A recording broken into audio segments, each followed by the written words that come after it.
My name is Keely Jade, and I was in an abusive relationship for 4 years. I first met him when I was 14, and I was in this relationship until I was 17 years old. Everything started off fine. It didn't get bad until it got bad, and it only got worse. This is my story,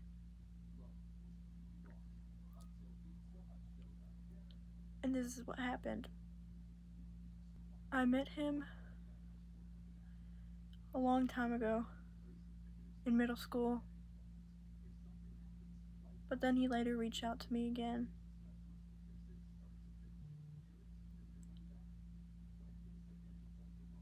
I'm sorry that it's hard for me to tell my story because I've never have before. Later in life, he got my Instagram and we talked, but I didn't talk to him because of the fact that there was some history between the female he was dating and me, and I felt like I didn't want to talk to him anymore, which is something that he never let me forget, which is just the tip of the iceberg of his passive aggressiveness. He always told me when he met me in middle school and I had rejected him. I never really spoke to him that way in middle school, but supposedly another girl told me that he liked me, and I had told him that I didn't like him that way. Don't really remember this because it was middle school, but he never let me live that down. It was something he constantly berated in my head, that I only liked him when he had grown up and grew up, in other words, got skinny. He said that I didn't like him because he was chubby back then, or he used the word fat, and it's one of those things that I felt he was very angry with me about from the beginning, that we conversated about often. When he started to talk to me romantically over the phone, he had come into my job one day, and I forgot he had my number. He texted me, told me, hey. It was all downhill from there. We then started to talk on the phone often, and I had no romantic interest in him. He did, and in a way pressured me into something I wasn't ready for, into a relationship. He had told me after maybe a week or two after us talking, that he loved me. And at this time, I was a mentally ill young teenage girl, and I didn't believe that anyone could love me, and I had told him that. When he told me he loved me, I told him no. And I didn't tell him I loved him back till way later, because I told him that the phrase I love you meant more to me than it did to other people. But he often would say it and then ask, "You're not going to say it back." After the romantic relationship began, it then turned into a sexual one that he prompted, because I was sexually repulsed. I was repulsed by sex. I felt that I was a late bloomer because I didn't want what other kids wanted in middle school. Guys would talk about porn, and so did some of the female friends I had, and I just didn't like that. But he then started to send me suggestive videos, and at the time, I had a crush on him, and I enjoyed him. It then turned into casual phone sex, often. It was the summer. Then it turned into him saying things during the phone sex that I didn't understand what it meant, if it was real or not. The line between reality and just talk started to blur.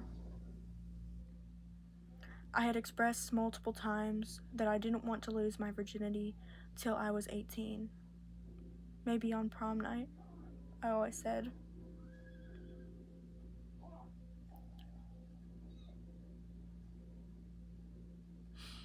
I always told him that I wanted to lose it. I had a dream of how I wanted to. Then he started to say things like, "Do you want me inside of you?" And as I was on the phone playing this sexual character, I would just say yes, and I'd play along to anything he said. I had never had a boyfriend before, and I have finally found someone who loved me. And then he started to say, "Really?" And I wouldn't answer the question because I knew I didn't want that. He then one day, when it was maybe a few times, got really mad at me and started to cry and say that I was confusing him because he didn't know what I wanted anymore. I then said, "I'm sorry. I didn't mean to." There was times when I would send him selfies and he'd complain about the clothes I was wearing. He didn't like my crop tops and skinny jeans. He then started to complain and ask who was I getting dressed up for. He also just said, "It just makes me uncomfortable." I told him, "Well, that's too bad." He didn't like that. He would then stop messaging me for hours, or maybe even a day. Those were just small things he tried to control. One day, I posted a fit check video to my Snapchat story, and I showed my shoes. I turned to the side and showed my shoes. He told me I was showing off my ass and was angry about it. This was before the sexual stuff, or maybe even during, if I remember it correctly. Anyway, when he told me I was confusing him, I told him I was sorry, but I made clarification that I wanted to wait till I was 18. Then we started to hang out in person. We had our first date.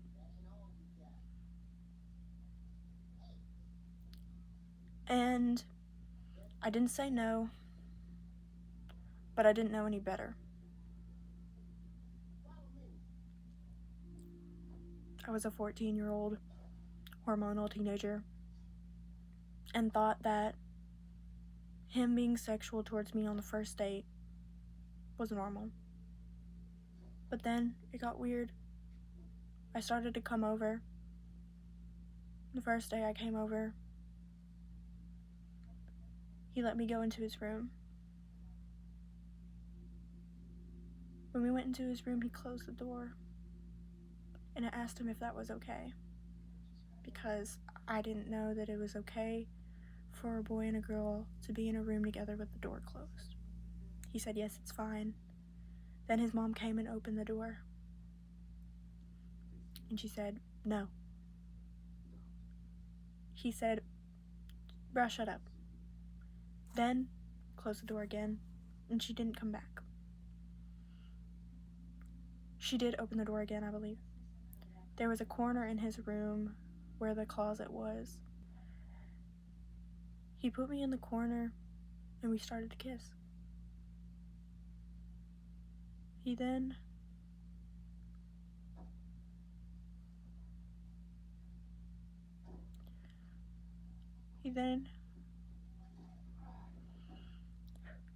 grabbed my shoulders and pushed me down to the floor in this corner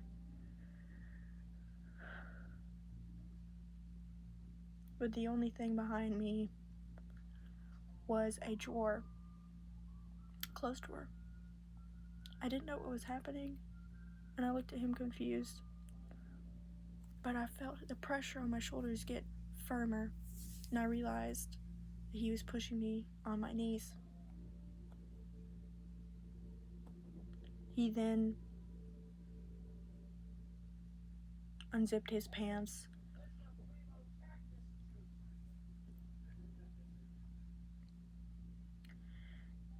and directed his penis to my face. He didn't ask me, he didn't tell me, and he certainly didn't warn me.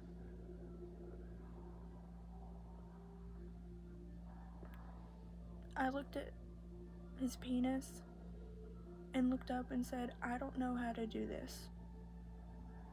I didn't know anything about that. And he just said, shh. And he forced his penis in my mouth.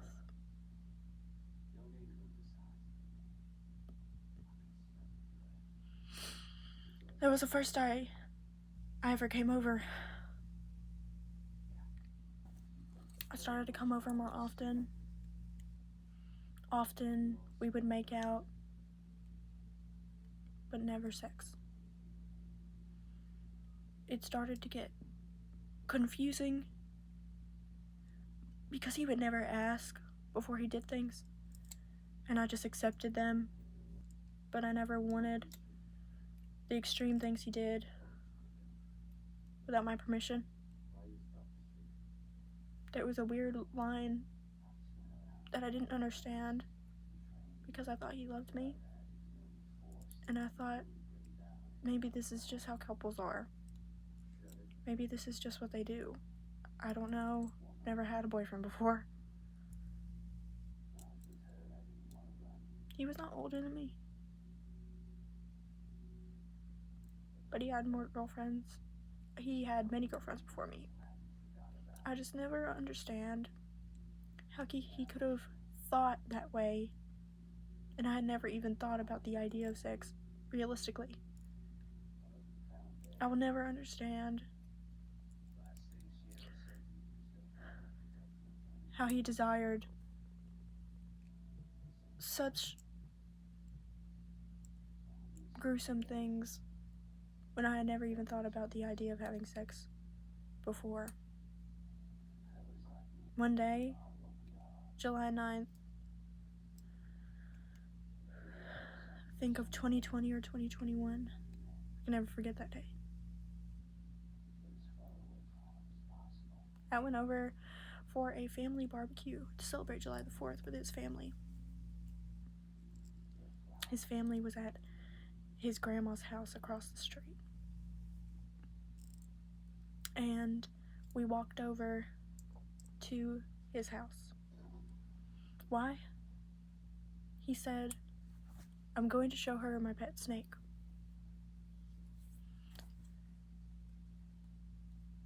His uncle said, I bet you are.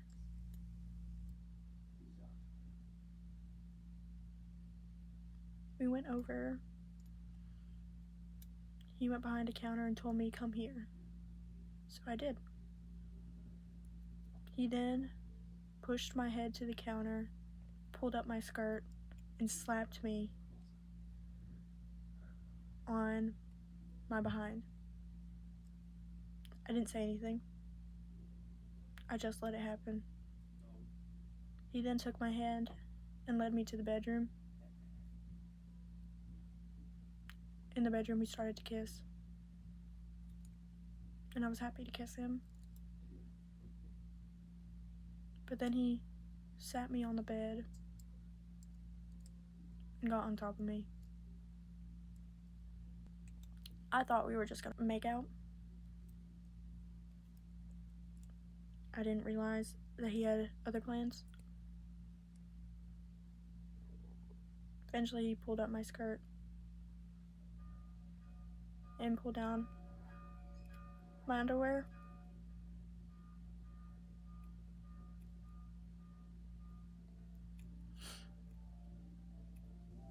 He then got back on top of me and started to kiss me. And without my permission, he inserted his penis inside me. I don't remember what it felt like Just remember there was a lot of blood. And I remember him asking me why I was pushing him, because it felt like he was raping me. And I said, I'm sorry. Before this, there was multiple makeout sessions where he would go too far, and I would have to tell him to stop, and he would say, I'm sorry. I guess this moment, I didn't even realize what was happening. Then it just became a thing that we did. Now that I let him have me, I figured, it's done. Now I just have to do this. Now this is just something we do. July 9th, after my first time was taken from me, as we were walking out, he was so giddy and happy and began to goof off, and it was so confusing to me because he had never acted this way. When I looked at him like he was crazy because he said, please don't tell me you regret it, I told him, I just don't know, this goes against everything I believe in, this goes against everything I've ever wanted. He then began to sulk and start crying, and then I told him it was okay. We then went across the street, and he told me to lay down in the grass, and he snapped a photo. I guess he was locking those memories in for me. It started to take toll on me, little by little. Specifically, in the form of which he would have intercourse with me. It was always very public, always very on his terms, and always very aggressive. I came over one night. All his cousins and friends were over.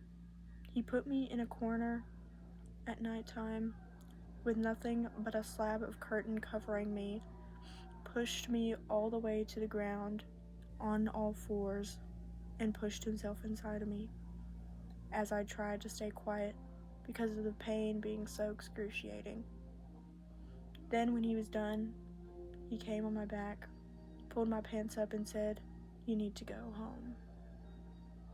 I said okay, and then got back in my car and went home with my mom.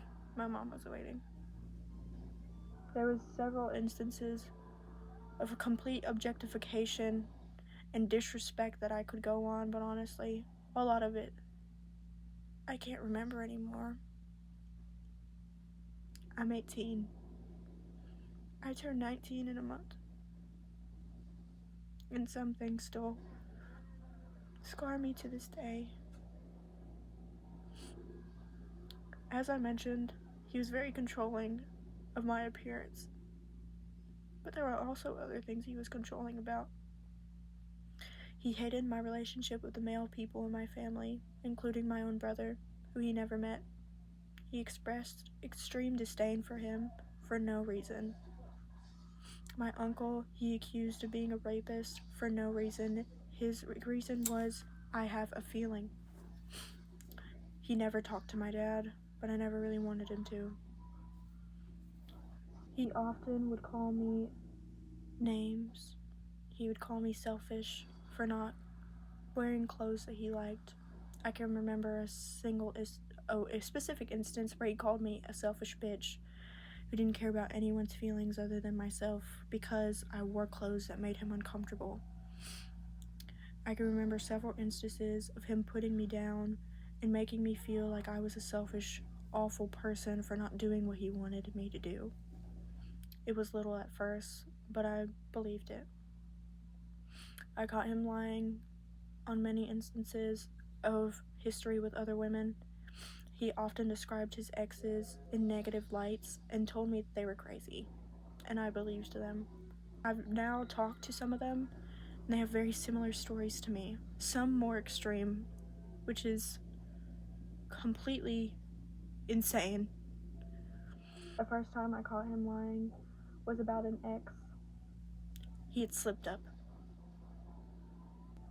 He had told me this individual was just obsessive and that they never even dated or had sex. He had slipped up one day when we were playing a card game that was 18 plus, and it was, never have I ever slept with anyone at my job. And he said, well, yes, one. I was confused because I knew everyone he worked with. And I was like, in the past. And he said yes. And then I got confused and then just let it go because he wouldn't answer my questions when I asked for clarification. Later on, I started to realize who he was talking about, but then I started to realize that he had lied to me. Once I finally brought it up because he said I was being, quote, passive-aggressive towards him, I said, I feel that you are lying to me about something, especially I've been thinking about this for days now, and I just want you to tell me the truth. He then confessed to me that he did have sex with this person that he said was just obsessive and they never even dated, and that it was all because he was ashamed to tell me because he didn't want me to know that he had slept with her. I was heartbroken because I felt that I could trust him at the time. Even with the disrespect and assault, I didn't realize that's what was happening to me. I thought I deserved everything and that all these behaviors were normal.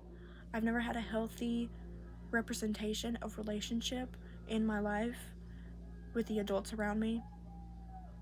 I was heartbroken. We were in a movie theater and I went and cried in the bathroom. He then was waiting outside for me, the bathroom, to see if I was okay, and I told him I didn't want to see his face. The argument escalated so badly that I was crying and telling him that he didn't understand because of the fact that this girl in my eyes was way prettier than me and I felt insecure, and the fact he lied to me about it made me feel worse. In the conversation, I will give you a visual representation. I was crying, looking at him. If this would stand up, this is kind of goofy. And I did this motion. He was this close to me, he was taller than me. Here, let's do this. Ooh, ooh, ooh. And I said, you don't understand. Fists like this, up to his chest, you don't understand. This was exactly the movement. I said, you don't understand. We then debriefed the argument outside of the theater, and I basically asked him if he still thought all the bad things that he had said about me, about being a selfish bitch, which I told him to tell me the whole truth of how he felt about me, because I thought maybe if he said the meanest things that I could hear, that maybe that would get me to leave him. Maybe it would wake me up and make me realize that I didn't deserve to be treated the way that he was treating me. But it didn't. I simply believed what he had told me and went inward on myself, believing that I was all these bad things because I didn't do what he wanted me to do. He then said, no, that doesn't have anything to do with this. And I was like, then why'd you say it? He then just said I was angry. So then it escalated, and he later accused me of hitting him during the argument because of the motion like this on his chest. But this is something that he put against me for the rest of the relationship, for the rest of our lives, my life. After this, I apologized and went inward on myself because he knew that I had had a history of witnessing physical abuse in relationships with the adults around me. So then I believed that I was an abuser, and I had reacted harshly. I then told him that I didn't know if I wanted to break up with him or not, and I didn't know if I'd be able to get over what I had found out. He then later on said that my actions when I was angry were me punishing him and being cruel. He then told me that I had become extremely brutal and I think it was like wicked or something like that. Evil, not evil, but like along those words when I was unhappy with him or when I was angry. So again, he made me feel that my anger was abusive. Well, that was easy for me to believe because I felt that I was becoming the adults around me. Then he started to randomly ghost me at times. He would be very dry and barely text me for months on end. I would wait till 3 a.m. for him to call me. I'd sit there waiting for him. He tried to say that he didn't want a relationship at all because of his mental health, which devastated me because he seemed to be the only person I had at the time. Because I had isolated and had no friends anymore because of him. Had convinced me to stop being friends with my only friend. Granted, the reasoning seemed justifiable, but now that led me to only have one person in my life, and that was him. I felt that if we had broken up, I would have nothing left. He had made me so dependent on him, and he was the only thing I was seeking approval for, that the idea of us not being together anymore was life-threatening to me. So I then began to chase him, which I wish I didn't. I wish I would have let that happen. I went to his home and I'd try to talk to him. He wouldn't speak to me. I would cry and tell him that I was here for him and that I wanted to speak to him. He would finally stop going silent, look at me, kiss me, and then proceed to have sexual intercourse with me. I let it happen because to me this meant, oh, he really does love me. He really does just have a mental problem. He just doesn't know how to be a boyfriend, but he does love me. He's just mentally ill. This kept happening. Then it started to get weird, because then he started to film me while these intercourses were happening at times. This is around the time in October, but it happened again during Valentine's Day.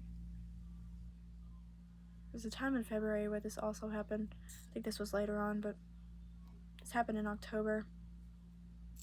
I then found out that he was cheating on me with a former friend, a former partner of mine,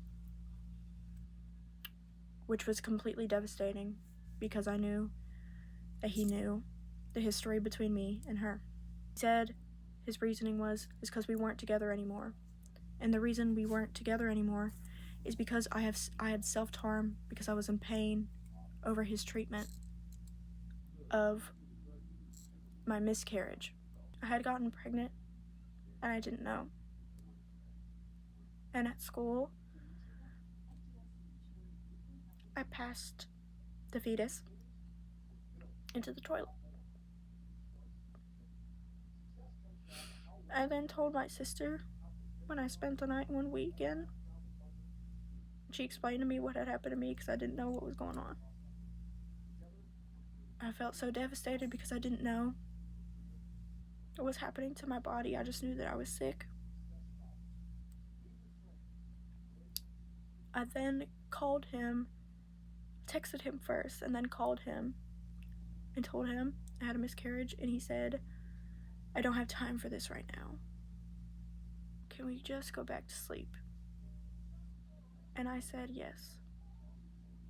Anyway, fast forward, I self-harm. I tell him I'm in pain. He says, you don't understand that this hurts me more than it hurts you. And he said we needed to take a break so I could learn my lesson, basically. And during that time, he cheated on me. He slept with someone else. But then convinced me that he didn't sleep with someone else, that we were not even together in the first place, and that basically nothing happened. But the thing was, this entire time, he was still having sex with me. Remember, I'd come over, beg him to talk to me, he'd stay silent, and then when he would finally talk, he would just have sexual intercourse with me, and then send me on my way, and then began to film. Later in life, I learned to grow accustomed to the filming because he would send me the footage. I then convinced myself that I did like it, and I'd watch it and watch it and watch it to desensitize myself and force myself to enjoy what I was watching.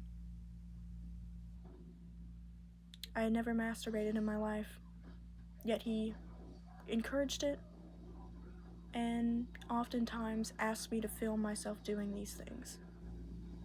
He asked for many interesting nude photos and videos that I accepted and told him yes because I was scared of saying no.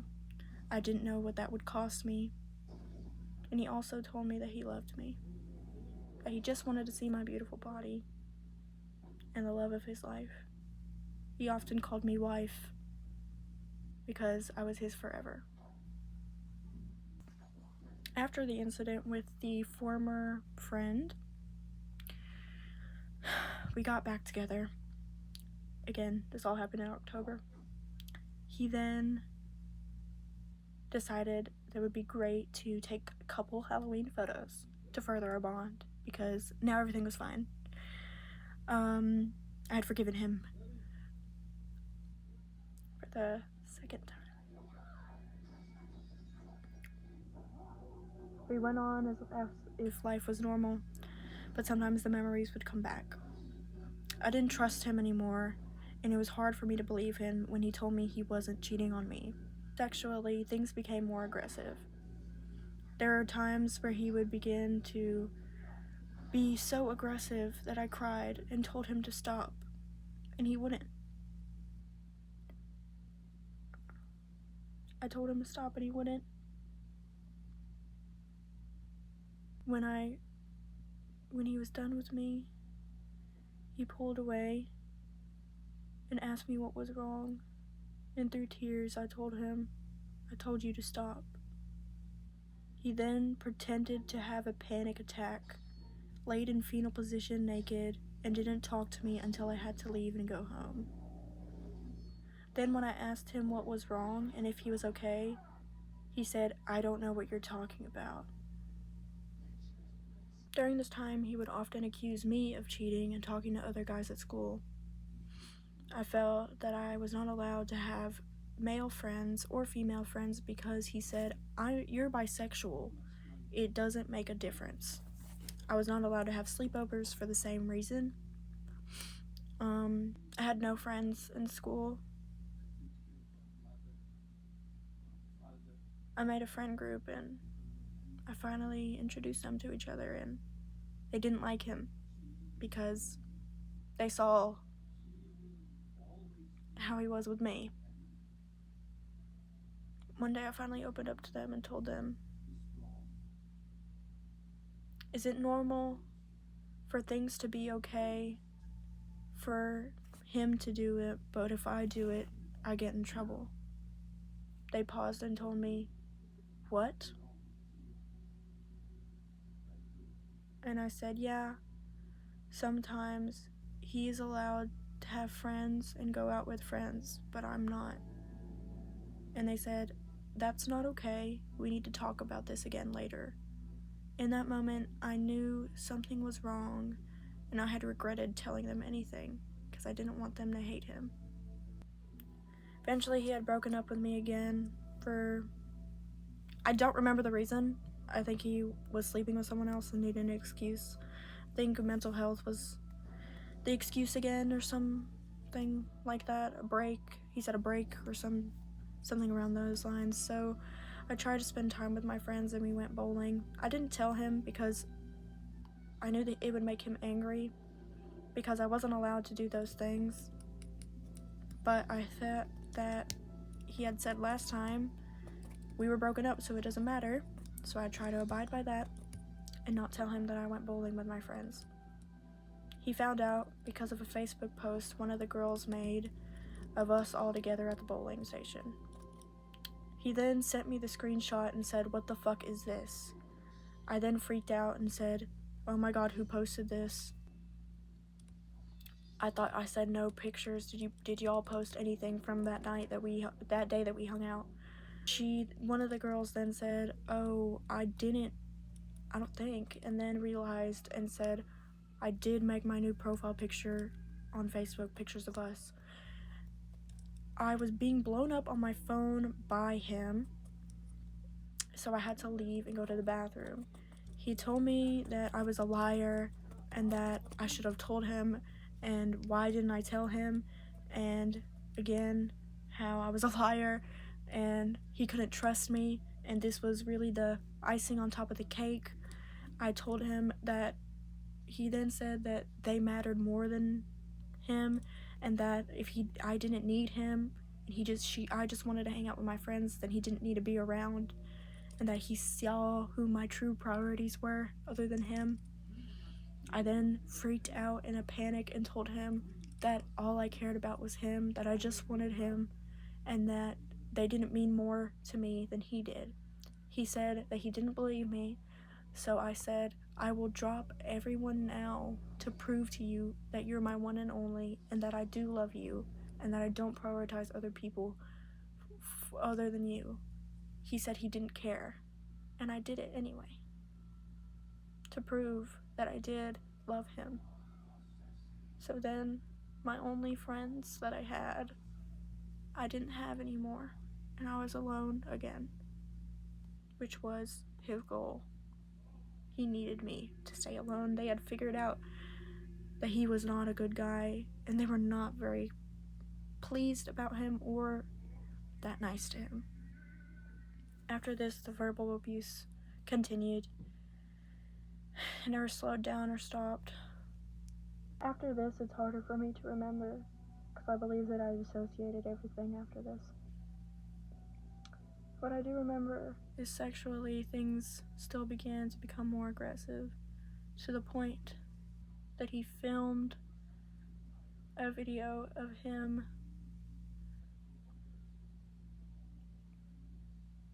cutting a huge slice into my left buttock. He didn't ask me, and it hurt. I'll never understand why he did that to me, and I don't think there's anything to understand. I still have that scar for the rest of my life, and I can't look in the mirror most times, and I hate seeing it. It's huge. He didn't ask me if I wanted that, and I didn't realize what he did. I just knew something hurt, and I just waited for him to finish, and when I turned around, I saw the blood, and I asked him, what did he do? And he just said, wait here, because he seemed freaked out, which was fucking weird. And he went and got triple antibiotic and rubbed it on my wound and told me to stay still. And I did. I stayed still. Let me make one thing clear. I'm not the only one. And I know that he still has these videos and pictures of all of us. He keeps them. I know because he would send them to other females to make them jealous. And I know this because I heard it from the source of another victim. Oh, I've never felt so disrespected, humiliated, objectified, and just felt like nothing. I knew I was nothing. I felt like I was nothing. And he only made it even more true. I had such a negative view of the world, because if the person who I loved and loved me the most could hurt me the most, how could anyone be kind? I wish I could have told myself that real kindness did exist, and that the world he had created for me was completely tainted and untrue. No one should ever make you feel that way. No one should ever make you feel scared to say no, to say stop, or to just express yourself in the way you feel. And in those years that I've been recovering, it's only been like a year, it's an everyday thing that I must remind myself. Because I was so young, and my childhood was robbed from me. My teenage years were robbed from me. I never had friends. I never experienced what other teenagers got to experience. I didn't get to have a normal life. because I believed everything that he said. Don't ever let anyone make you believe something that you know deep in your heart is true. After this, I started to get weird messages from people at his school, and I didn't know who to believe anymore, because people would often lie for him. I felt so confused and was told that he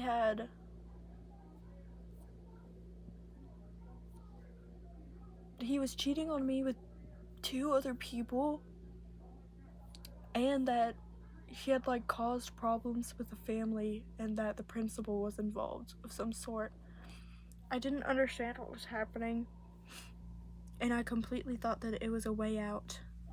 I expressed the things that he had done wrong to me at the time to the person I was getting information from. But I was then told by another person that they were a liar. It was all confusing, and I felt that I had messed up again by trusting people. He then was transferred to my school, and this made everything worse for me. What's worse is me and my family helped him because the board didn't want him transferring 2 times in a year. And we made several emails and helped because he had told us that he was bullied so severely that he had to leave, which was not the truth. The truth was that he had assaulted a student and another student. One of the students was 14 years old. By this time, we were 16. He was 16, I was 15. And people were finding out. People were finding out he was a bad person, and he left. Because he couldn't handle it. I didn't know that. Him coming to my school was the worst thing that ever happened to me. I had one friend at the time. And fuck you, by the way, because now you're friends with him when you know that he's an awful person. But you're, I guess, an awful person too. I had one friend. I would always be happy to see him. And that made him angry. I would often hug him and call him by his last name and ask him how he was doing, which made him very angry because he said, "You never look that happy to see me." And I always say, "Well, I see you every day. It's not like that. It's just really weird to see him." It wasn't like that. It was never like that, so fuck you again. Because he also witnessed things that I don't even understand how he could be friends with him now. But again, fuck you. Fuck you. For deciding that you are more aligned with a known abuser than a person who tried to help you in every way that she could and heard your story when it came to your sexual assault. You said recently that I had no evidence and that I manipulated you when I never even told you my story, really. I never really told you anything. I just told you that he wasn't great and he cheated, and you knew that because you often gave me the information about his cheating behavior. Yet, you align more with him than with me because I have no evidence. You didn't have any evidence. Yet I would never, ever say that about you because I believe you. And I know that it's true because I am a victim myself. So for you to say that is insane. But I digress. He was in the band, and I felt bad for him because he had no friends at my school. He caused problems between my friend and her boyfriend. He made a narrative that my friend's boyfriend was a terrible boyfriend and that he was using him because he had gotten information from his cousin. This was not true. But then again, his cousin could have been lying when we confronted him about it and asked him, well, when I confronted him about it and asked him if he had said what my boyfriend at the time said he said no. So I don't really know what the point of this was. But basically, this caused problems between me and my female friend at the time, and we stopped being friends because our boyfriends hated each other, and then that made me hate her because I was told another lie by my boyfriend that she had told the principal on me, because I did go to the principal's office at one point for something completely unrelated that somehow trickled back into the situation between her boyfriend and my boyfriend, because they almost got into a fight in the band hall, and for some reason I was mentioned and I got in trouble. Isn't that funny? A white man's never at fault for their own actions, because the principal said, you need to warn him and get him in line, because he just got here and he's causing lots of problems. They yelled at me. When I asked my boyfriend what they had said to him, they said, they said just like to tone it down and stop causing problems. And they believed me when I told them that the problem didn't start with me. And I was like, how interesting. How great. And I was upset because obviously there's a reason why. I'm a little brown female in a big ass white school. Of course they're not gonna believe me or hear me, and only are gonna yell at me and disrespect me. This made him so angry because he felt that I was being discriminative, and I was like, no, they're being discriminative, but whatever.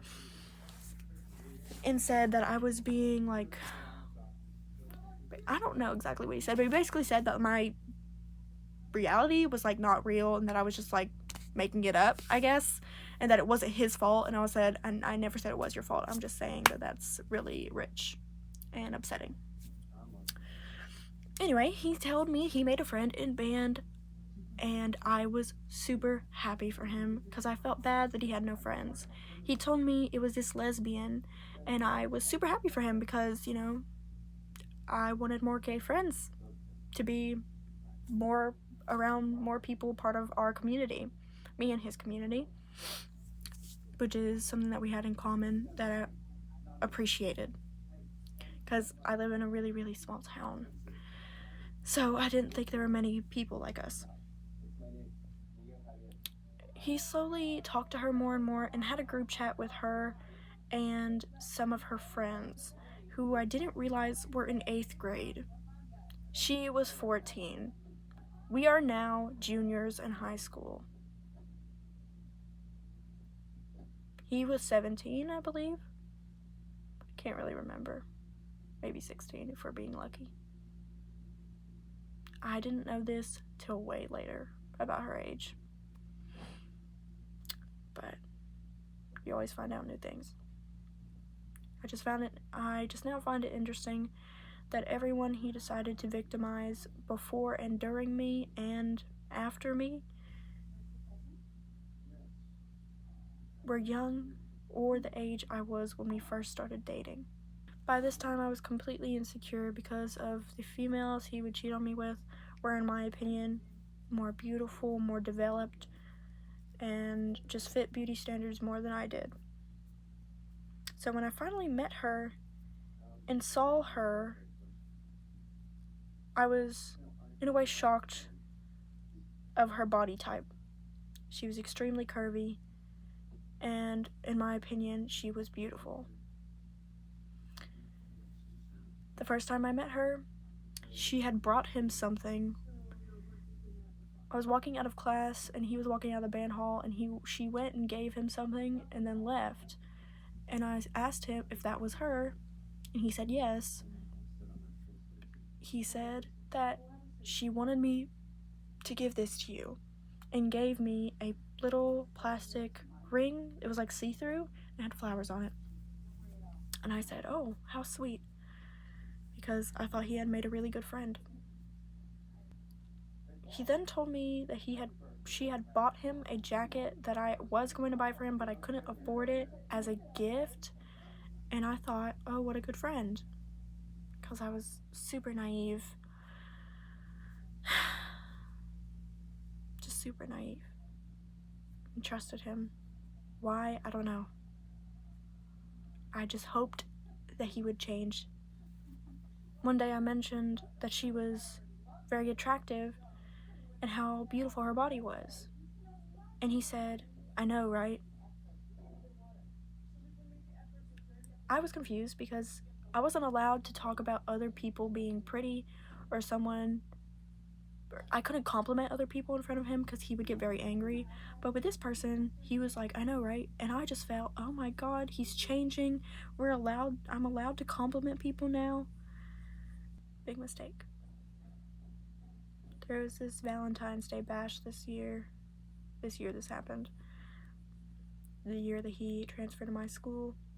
And last minute, as I was getting ready, he told me that she needed a ride to the dance. So he rushed me because she lived far away. But as we were getting ready, he then just started to put on makeup. And I helped him he asked me to help him. And I said, okay. But it was odd because I had never seen him get dressed up in this way and make an effort into his look so much. But I just thought he was just feeling confident.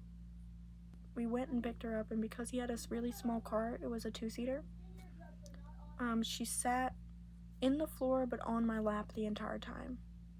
She gave me compliments, and to me, she seemed really nice, and she reminded me of my younger cousin because she was 14. I didn't realize she was. But I kept commenting to him because he knew my cousin and how old she was. I kept telling him, she reminds me of my cousin, and he kept saying no. And I said, okay, well, I'm just telling you she does. But I know now why. But, anyway, they started to flirt in front of my face the entire time. But because of how undoubted he made me, he gaslighted me so much, it made me question my reality all the time, especially with the instances of having people lie for him. I always questioned myself. I began to gaslight myself.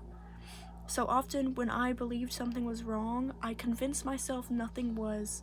Because if I said something was wrong, he would convince me otherwise. And basically tell me that I was crazy for thinking the way I thought, and that I was untrusting, and that basically I was causing problems. So as they were flirting in front of me, I kept convincing myself that that wasn't what was happening. But then I felt this unwavering feeling of so much pain and these suicidal thoughts that I couldn't shake anymore, because suddenly she started to be quiet and not talk. And I knew something was wrong, but I kept thinking maybe it was just a friend, or maybe she got stood up at the party, or maybe this, maybe that. We finally get to the dance, the Valentine's Day dance, and he's not talking to me. So I'm talking to my friend, who I mentioned previously, fuck you, at the party, and tell him how I had felt like a third wheel all night and how awful the day had been. And he comforted me. But again, my boyfriend was not talking to me, so I just held his hand. And then I finally asked him what was wrong, and he said, just because you're holding my hand doesn't mean that you're making me feel like we're here together. I feel like a third wheel. You're only talking to insert friend, fuck you, here. And I was like, that's really funny, because I felt like a third wheel all night. And he just said, what are you talking about? I would also like to add, as I'm here collecting myself, that I had asked him to dance with me many times at the party and he refused. I also asked him to simply talk to me, hug me, show me affection, kiss me, because he refused to that entire night. Long story short, not to give you all the gruesome details, I found out that night that she fancied him because she began crying, and some other girl told me. I then was like, oh my God, because I'd been getting weird messages about that 14-year-old girl that I mentioned earlier that he left schools for, but no one would tell me exactly who they were texting me. They were texting me anonymously, and I just didn't want to believe, and I didn't know if I could believe. So then I started to think, oh my God, is this the person people are texting me about? And I asked him that, and he said, are you crazy? I said, I don't know. I then told him that we had to go and take her home right that minute because I didn't trust him being alone in a car with her, because he convinced me that he didn't know she had a crush on him and that this was all circumstantial and that it's not his fault that she had a crush on him. So I let that go and just told him that he was never to speak to her again. As I'm editing this, I'm realizing there's more things I want to say or details that I missed in my story, and I just want to make sure that I tell my story exactly the way I want it to be told. After this instance of the girl and I didn't know she liked me, we got to her house, and at her house I asked her to just be frank and let me know the truth if there was anything going on between them, because if there was something going on between them, I would be able to step behind and step back. She told me, "I solemnly swear nothing is going on between us," and I just trusted her. When I found out the truth and found out again that they were sleeping together, and you'll get to that in a second, when I found out the truth, this made me very angry, because I felt that everyone was always lying to me, which furthermore made me believe the idea of this world where nobody cared about me and all people were evil and kindness was not real, which further isolated me because I felt like I knew what I was getting with him and I knew what to expect with him. With other people, I would trust them and they would break that trust often. I felt that everyone was against me and I was on my own. The only person that I truly knew who they were and what I was bargaining for was him. Again, me having rules like please don't speak to women because he cheated on me was controlling in his mind, even though I wasn't allowed to talk to anybody really and only had one friend, and he took away my other friend because he convinced me that she was mean because he wanted to isolate me. Anyway, life goes on, and my friend, again, fuck you, calls me to the back of the classroom one day in English class and tells me that my boyfriend and that female from the Valentine's Day party had sex and everybody knew about it because she was covered in hickeys. And I was like, you're fucking lying. So then I had to go investigator style and not let anyone know that I was investigating because of the fact that everyone would lie for him. And I started to question people and they all had the same stories. I had somebody watching him in the band hall. Crazy, I know, but this is the lengths I had to go to make sure nobody gaslit me or lied to me. Anyway, word got out. I think my boyfriend found out. He didn't find out, I don't actually remember, but basically I had a plan for me and that friend that I told you about, again, fuck you, and his sister, also fuck you, because supposedly I don't have enough evidence and you believe the same thing. I don't know if that's completely canon, but I mean, I'm pretty sure he got a tattoo by him, which is whatever. I'm sorry that I'm fidgeting so much in this video. It's just really hard for me to focus and not be emotional while telling my story. And this is the only way for me to calm my senses. And I'm sorry I'm not really looking at the camera either. I'm not reading anything. I'm just fidgeting. But even if I was reading something, that'd be fine. Anyway, I'm sorry I keep getting so off track. It's hard. I finally came up with a plan to confront him about his cheating again.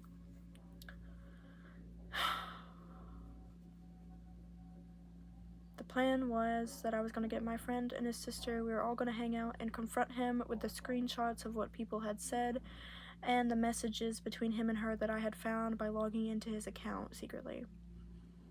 The plan was that because I felt that if there was other people in the room, he wouldn't be able to gaslight me and make me believe him, and that they would defend me.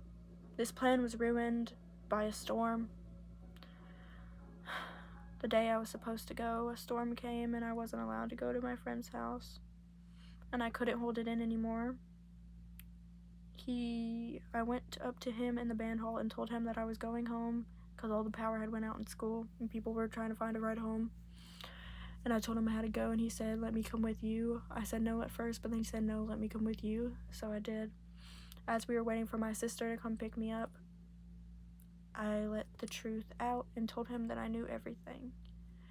He then started to cry and told me that because there was so much problems between me and him from the last time he cheated, he felt that I was just never going to trust him anymore, so it didn't matter. So in other words, If I didn't react the way I reacted the first time he cheated, this would have never happened. I believed him. I did. I'll regret that forever. I took with me that it was my fault he had cheated, that I wasn't enough, and really I was the bad guy. He wasn't satisfied in the relationship because of me, and that's why he did it. That's why he would put me down. That's why he didn't like me doing things that he didn't want me to do. I tried to join the theater group, and he freaked out and told me that I was going against his comfortability and that he just didn't like it, so I had to quit. All these things I did for him, and I still wasn't enough. So I just figured the real problem was me. Anyway, life went on, and he continued to lie about specific details of his affairs. He would say that he did do things, but they never had sex, and then I'd find out that wasn't true. Or I'd ask him about specific women who I had suspicions about but never got confirmation. And he would say no, and then I'd find confirmation, and it would be a thing all over again where I was just like, why don't you just tell me the truth when you know I'm always going to find out? I just was so tired of his lying and manipulation. Things just got worse and worse. I feel like we just began to hate each other. Rightfully so. He was terrible. Always cheating on me, ghosting me for months, saying we were on a break because I did something that he didn't like. And then he'd do something crazy like sleep with be in potential sleeping with 3 different people at the same time, a boy and 2 girls, because we're all in high school. I knew that everybody was mean to me and bullied me who was part of the band because he had convinced everyone that the stuff he was doing to me, I was doing to him. He flipped the script. And when I would say that I was going to leave him for his bad behavior, he would pretend and act like he was committing suicide. He would go missing at bridges and then lied about me and said that I was abusive to my friend, fuck you, and his sister, also fuck you. They believed him over me and became his friend and not mine. He was starting to restrict my friendship with them before that all happened, because they were the only 2 friends that I was really allowed to have. Then he slowly started to not take me to go see them anymore. And then eventually he faked suicide because I told him that I didn't want to be with him anymore because he had ruined my life, which was true. But I regretted saying it because then he tried to kill himself. Because he said that I told him to kill himself because I told him he ruined my life or something. So then he told everybody that I had told him to kill himself, and everybody believed it. So, because nobody knew me, I never talked, and I didn't have any friends. I was so isolated and anxious and alone. Of course nobody was gonna believe the weird fucking girlfriend, you know? Nobody's gonna believe him. He had more friends. I was told this by one of the people he was messing with at the time. He told me, hey, I've been on the hate train about you, and I'm here to tell you, because I don't know if it's true, he told me that you told him to kill himself, and me, this person, and this person are all kind of like playing this game to see who can get him first, but it doesn't feel like a game anymore. And I'm telling you right now, he has this person's phone, nudes in his phone, and he has this person's nudes in his phone, and he has mine too. And I was like, no wonder everybody's bullying me. No wonder. Because I was bullied so often by the people that he would date and their friends, their female friends. They would make group chats about me, calling me ugly, saying like rumors about me that my pussy stank, that I was ugly, and that there was no wonder he cheated on me. Because I want to give context on what exactly they're talking about in this group chat. Basically, my abuser would often make me wear matching outfits with him, and of course I abided because I could barely really wear clothes that I liked, and sometimes the things that we were matching in were things that I actually liked to wear. So basically they were making fun at first for us matching and pictures that they had people take of me often while we were on the bus. And then, you know, it escalates into, you know, no wonder he cheats on her, because who would want to fuck a stank ass cooch? The person who showed me these messages was in the group chat, which was the friend that I have mentioned several times, that was along for the ride. He showed me this, and I took screenshots. Well, I took a picture with my phone, and that's how I have these till to this day, because it was a big deal, because my sister and mom found out and went to the principals because the bullying had gotten too far at this point. I looked the way I looked, and I was a bitch and stuff like that, because I was not the nicest towards people that I didn't know, because I was in the headspace of get them before they get me, because I knew nobody liked me in the first place. But I wasn't mean, I just didn't talk. I simply didn't talk. If that makes me a bitch, I'm sorry. You know what, I'm not sorry. I'm fine with that. That's fine. No, I don't care, because I'm in college, I have my own life, I have a job, I have a car. My life is good now. I'm just now have to pick up the pieces of what was broken down for so many years of self-worth and confidence and not questioning myself, self-assurance. When I confronted him about this interaction between me and this guy, he basically said that the boy said that he did it before he could find out. I confronted him about it and said that he just did it to see if I was a real friend or not, if I would mention his name. And I was like, okay, because I didn't mention his name. I just said, like, I know this and this. He was like, who told you? And I was like, I'm not going to tell you, because he did tell me not to. He basically said, but you didn't hear it from me. And I was like, okay, I didn't. That's fine. But he found out anyway. But anyway, I go through his phone, and I look in his recently deleted messages. Everybody look in your boyfriend's recently deleted messages if you're in a weird, abusive, or even just a cheater relationship. Go ahead and look in that recently deleted messages. This happened quite often. I would often go through his deleted messages and find him cheating on me. This happened so many times. Anyway, at this time, the Wednesday show had come out, and I had long dark hair and bangs. And our friends at the time would call me Wednesday because they said I looked like Jenna Ortega because I'm brown.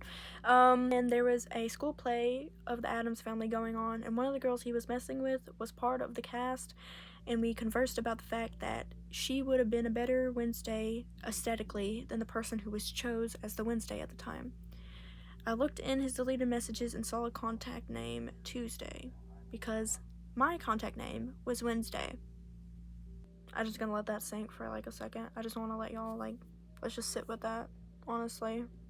I was going through his phone and reading the messages out to him, and since I was kind of not mentally stable during this whole thing, I often started to laugh in between reading messages, and it got to a point where he told me to give him his phone back. I said no, and he went to grab it, and we swerved all over the road, and I, for some reason, had this thought of throwing the phone out of the window. I didn't, but he then swerved over, grabbed me, and started to shake me, and like threw me against the truck door to drop the phone. That was the first time I realized that he could truly hurt me. I knew that he could because he often did in the bedroom, but because it was kind of like disguised as like kink and all this stuff, I was just like, it's okay. I guess it's fine. But this is the moment that I realized that it could leave. He often slapped me across the face or choked me during sex because it was like a kink. He never would ask, he would just do things. Then on the way home, he started to cry. He would never really cry, he's a really bad actor. He began to cry and begged me to stay with him. I said no. Eventually, obviously, I got back with him, which is fucking stupid, but I did. Because I felt so empty and lonely inside. And thought that he was going to change because he had come over and confessed to everything he had lied to and agreed and completely was transparent about what a terrible person he was. I have this whole conversation recorded, but I'll try and enhance the audio and put it somewhere. I will probably post it separately, the entire enhanced audio. So I thought that he was really going to change this time because he had just admitted everything, that he was a liar, that he lied about me, that he didn't defend me, that he treated me terribly, and that I didn't deserve it. And I thought, oh my god, he's finally taking accountability, and maybe now he's going to change and be better for me and actually treat me right. I finally made a friend. It was a really complicated friendship because she was really quiet. And she was with me during the confusingness of me and his relationship. She helped me a lot. She would go to football games with me to watch him play in the band. And one day, the world came crashing down on me, and I couldn't handle the reality of what my life was anymore. And I broke down, and I told her the truth about our relationship, about how awful he was to me, how much he had cheated on me. But I never told her about the sexual assault because I didn't realize it was sexual assault that was happening between me and him till maybe 2 months after it all finally ended. When I finally left. Anyway, that night I left the game early with my friend and almost had a sleepover with her. Me and my boyfriend then called that night, and he told me, so are you home or are you at her house? And I said, I'm home. Is there a problem with that? He then expressed how me being bisexual was a problem, so I couldn't have sleepovers with other girls, blah, blah, blah, blah, blah. And I was like, okay. So, that was great. Wasn't allowed to really hang out with my friend that much. The closer I got to her, the more close to reality I became, which was really scary for him. The closer to her, the more I would realize that there was better friendships and people out in the world compared to him. And that was, again, very scary for him. He accused us of having a romantic relationship, which did not happen. We never had a romantic relationship. Like, that never happened. We never had a romantic relationship, but he often accused me of that for no reason, because he said that we talked too much and that normal friends didn't talk as much the way me and my friend did. So then I started to think, oh shit, I don't know, because I've never really had a real friend, and started to believe him and thought maybe I was being weird and was talking to her too much. So then I had to talk to her less because I got back with him again. Life at home during this time was really rough, and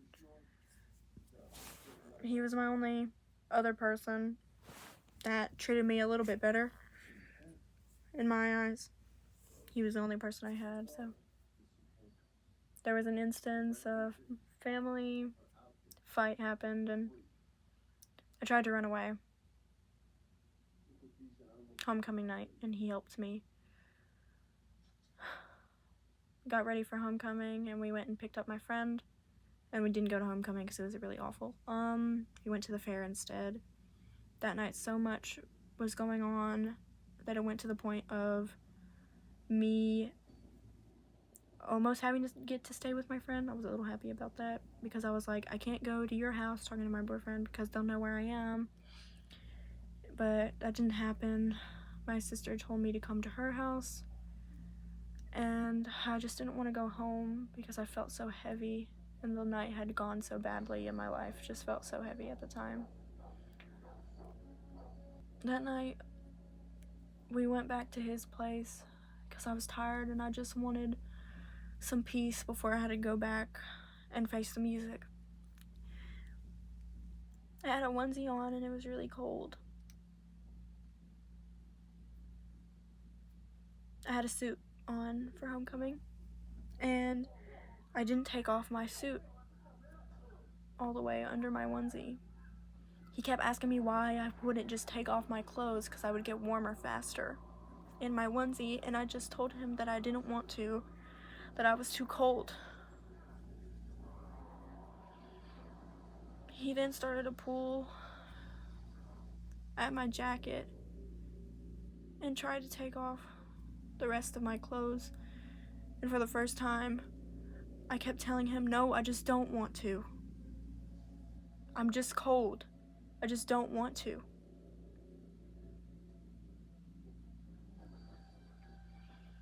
He then got very angry and stopped trying to take my onesie and clothes off and said, "What do you think I'm going to do? Do something without your permission?" It went really quiet. I didn't say anything because he knew the answer, and I knew I couldn't say it out loud. So he just got angry, and he turned around, his back towards me, and I turned around and tried to go to sleep and just waited for my sister to text me to come home. Then when I did, I told him to wake up and that I had to go home. And he was angry at me that whole night, and we didn't talk. This time I made another friend, a male friend, in my art class. Art class was very healing for me because it was something I was given that made me realize that I was good at something, that I was worth something. Made me realize maybe I had a talent, maybe I had something good about me. I met this guy, and he was really funny, but my boyfriend didn't like it because he was a guy. But I was transparent about the fact that I was friends with him and that we were talking on the phone, like we would text sometimes. I was scared to go too deep into the friendship because I did recognize that I wanted to get to know him more, and I know I wasn't really allowed to do that. It never progressed into anything when me and my boyfriend were together. He then began to wait outside for me, outside of class, to make sure I wasn't talking to him. He finally made me officially stop talking to him. And one day at work, I was cleaning the bathroom outside of my job. He pulled around beside the door, and I went up to him and gave him hugs and kisses. He then grabbed me by the throat and started to squeeze. And he said, "If I find out anything about y'all talking or fucking or anything like that, I will fucking kill you." And I said, unable to speak because he was choking the shit out of me, "Yes, sir." Because I knew that's what I was supposed to say. And I believed him. I believed him. After this, problems between him and my mom began to become worse. After me running away and all that, one day he came to my house and decided to argue with my mother to the point where they were just arguing about who was better for me. Was it my mom or him? And they were just arguing back and forth about, "I'm better for her." "No, do you think you're better for her?" "No, I'm better for her."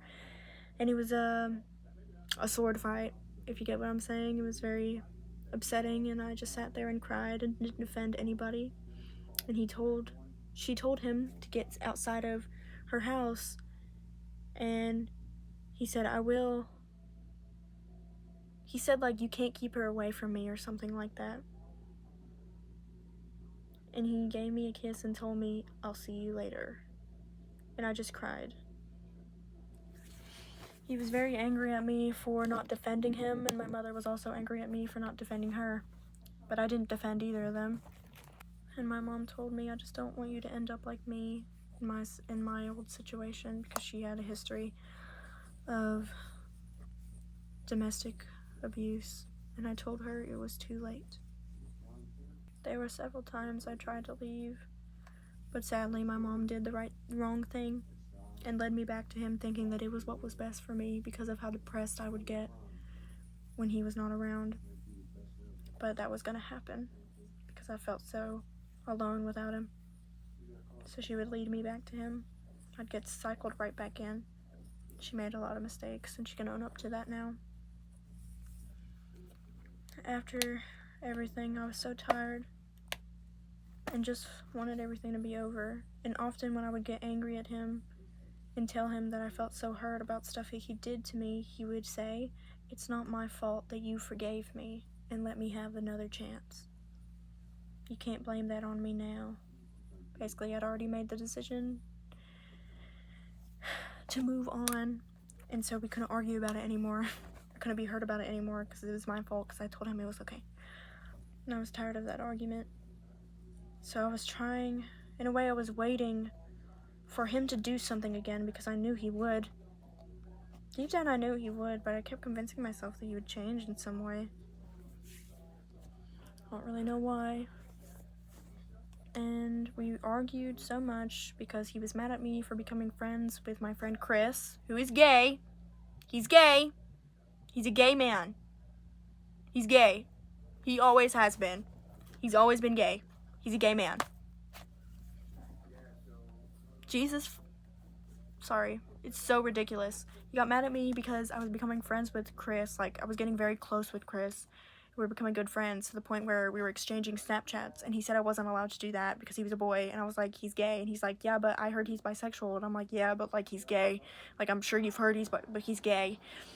That caused a whole problem. He got really mad. I told him out of anger that we were done, but then I was like, I didn't mean it. I'm sorry, I'm just angry because I don't understand why I can't have him as a friend, but you can do that all the time, and it's not a problem.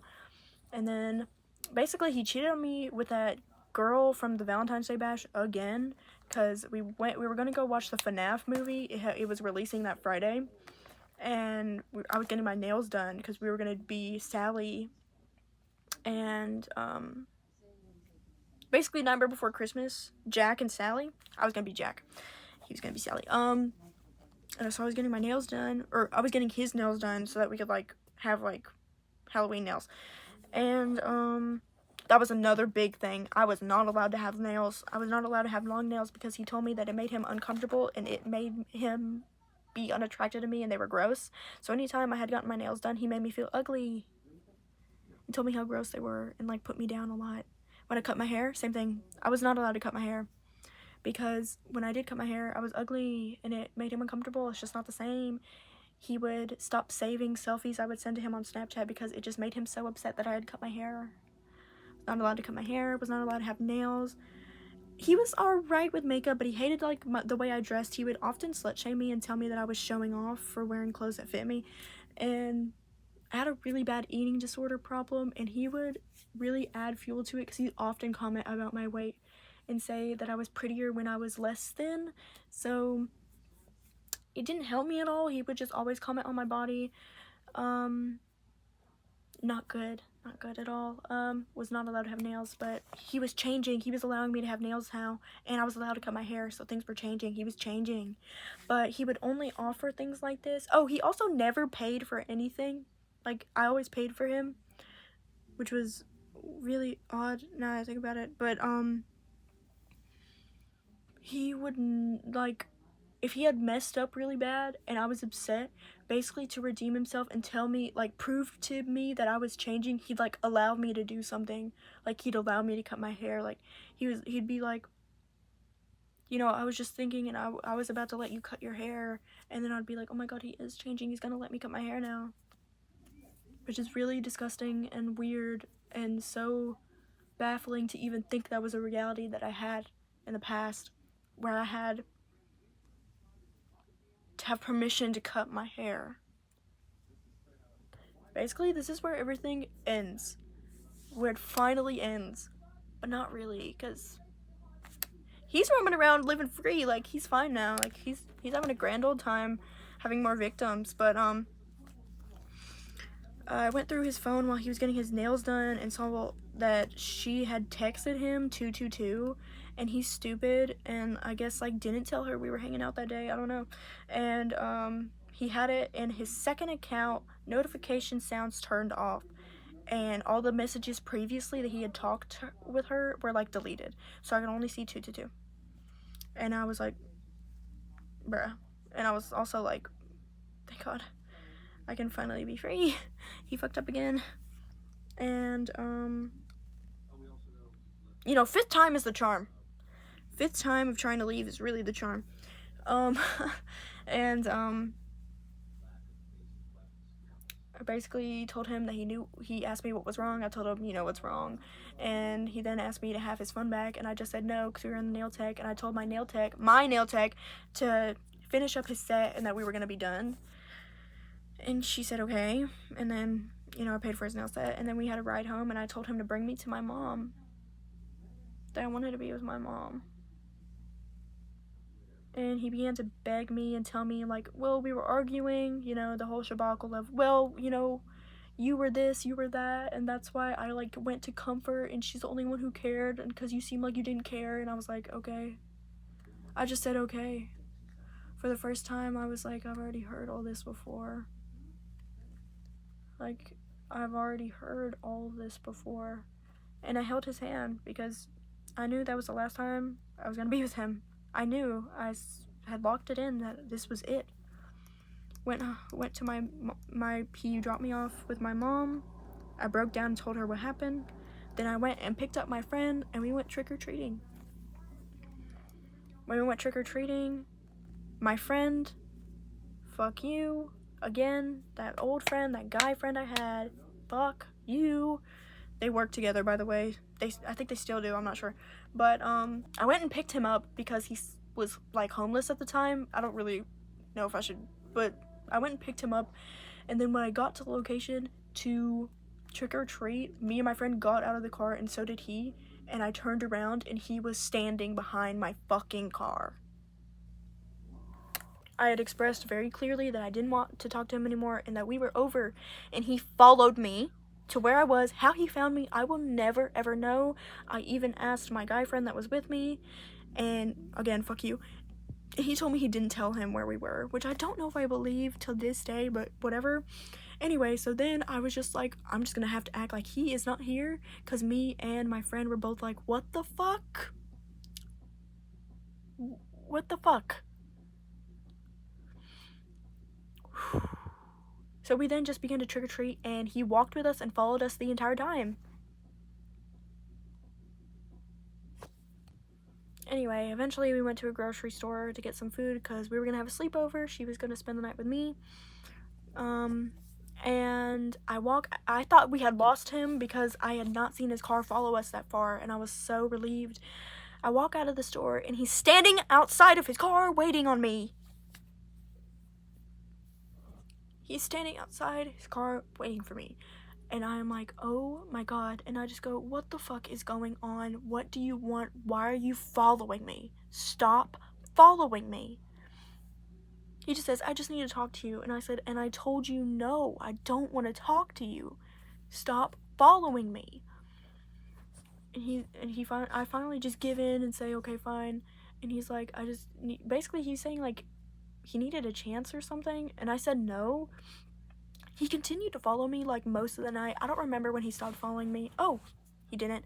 He followed me home, all the way home. He was driving back and forth outside of my house, and my dad told me that he was. So then I called him and told him to stop going around my house because my dad was home and he was getting angry.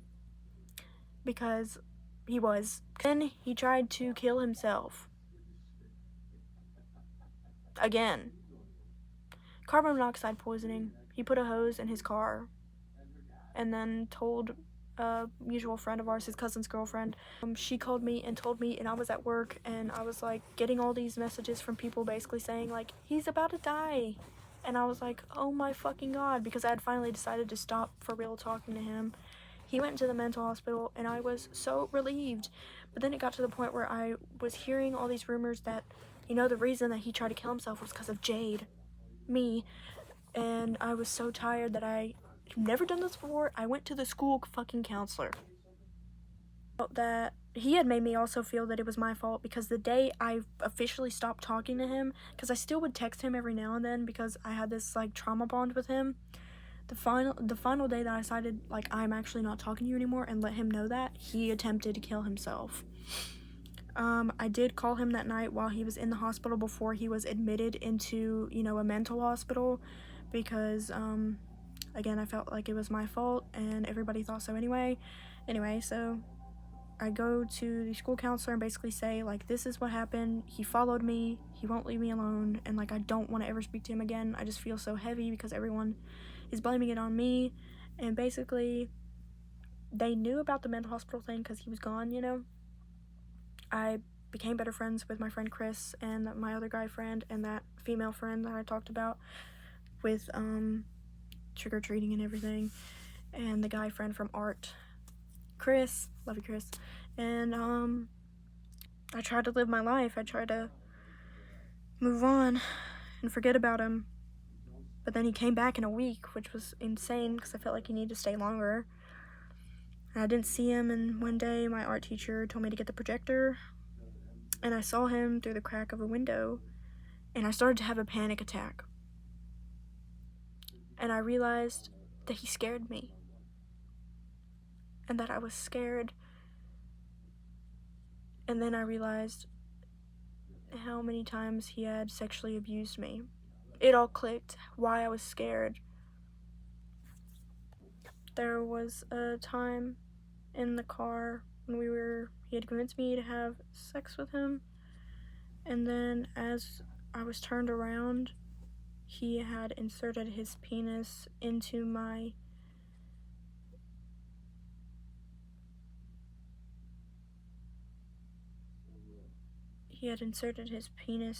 anus without my permission, and it hurt so bad I cried and bled, and he just kept saying he was sorry. Again, he did not ask. He never really did. I then told Chris the story about him forcing his penis into my anus without my permission, and that was the first time I had told anyone anything remotely true about how awful he was to me. He was finally removed from my classes because he was posed as a danger to himself and others. Because when he came back to school, he tried to talk to me, and I turned around and said no, and then he went into the school bathroom, locked himself in there, and was like crying. I don't really know, but basically they just removed him from my classes, and I never really saw him again until I had like a school trip and he was there, but you know, that was the end. You know, he still haunts me in a way. Because I've heard so many stories from other people, and I know they're true because he did the exact same thing to me. Some things are just too similar. He really has a pattern with how he does things. This is my story. I am a domestic abuse survivor. I am a domestic violence survivor. And this is my story. I hope that you take my story as a warning, and I will continue to speak on the signs that parents can look out for on my TikTok, and I will continue to spread awareness of DV about mental abuse, verbal abuse, and sexual abuse in relationships. Thank you for listening. I hope that by me doing this, I can invite other victims to speak as well, but also to remind you that you're not alone and that everything after is better. Building back up from what has happened has been very hard, and it will be very hard, but life is so much better now. I am so much better now. And I hope that everybody knows the signs. If he is doing anything like this to you, leave him. It only takes a matter of time before it gets worse.